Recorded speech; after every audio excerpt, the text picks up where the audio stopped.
السلام عليكم ورحمة الله وبركاته. أهلا بيكم كل متابعينا على قناتنا كريز وحبان، يا رب تكونوا بخير. النهاردة إن شاء الله معانا فيديو جديد هنعمل فيه البسيسة أو كيكة الذرة حسب ما تحبي تسميها، وهتطلع معانا مظبوطة وسكرها مظبوط وقوامها كمان مظبوط جدا وبطريقة سهلة. ممكن تعمليها بكذا طريقة، هقول لكم حتى لو بالمضرب اليدوي هتعمليها، وازاي تطلع معانا هشة كده وقوامها حلو وكمان ارتفاعها حلو جدا.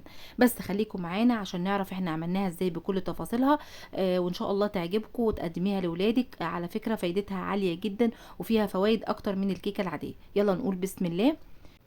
معانا 4 بيضات، وطبعا يكون عليهم فانيليا، وكمان معلقة كبيرة من الخل، وكوبايتين من الدقيق الذرة، وكوباية لبن، وكوباية من الدقيق الابيض، وكوباية الا ربع من الزيت او زيت على سمنة، وكمان باكو من كيك شيف، ومعانا كمان كوباية ونص من السكر.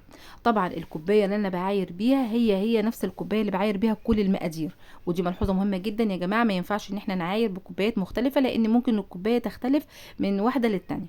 حطيت بقى كده البيض، وحطيت الفانيليا، وبعد كده هحط كمان معلقة الخل، وهضرب كده ضربتين بالمضرب. طيب انا هنا هشتغل بالمضرب الكهرباء، عادي جدا. ممكن تشتغلي حضرتك بالخلاط او تشتغلي بالمضرب اليدوي، يعني دي كيكة بتقبل تعمليها باي طريقة، سهلة جدا.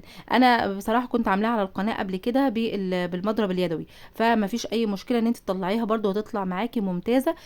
لو حضرتك ما عندكيش مضرب كهرباء، زي ما حضرتك شفتي كده اديت ضربتين كده للبيض، وبعد كده ما ابتدى يعمل فوم معايا نزلت بيه كوبايه ونص من السكر، سكر حبيبات عادي مش ناعم ولا بودره ولا حاجه. وبعد كده هديله ضربتين لحد ما احس ان السكر داب معايا تماما. النقطه بتاعت السكر دي مهم جدا، حتى لو انت بتعمليها في الخلاط او بتعمليها بالمضرب اليدوي لازم تتاكدي ان السكر داب الى حد وبعد كده هنزل بكوبايه اللبن واديها ضربتين كده. كل ما هنزل بمكون ادي ضربتين كده، وبعد كده انزل بالمكون اللي وراه. بعد كده هنزل بيه كوبايه الزيت او السمنه. طيب بالنسبه للزيت والسمنه، حضرتك عاوزه تعمليها بزيت بس مفيش مشكله، عاوزه تعمليها بسمنه بس مفيش مشكله، بس الخليط ما بين الاتنين بيدي نتيجه كويسه جدا.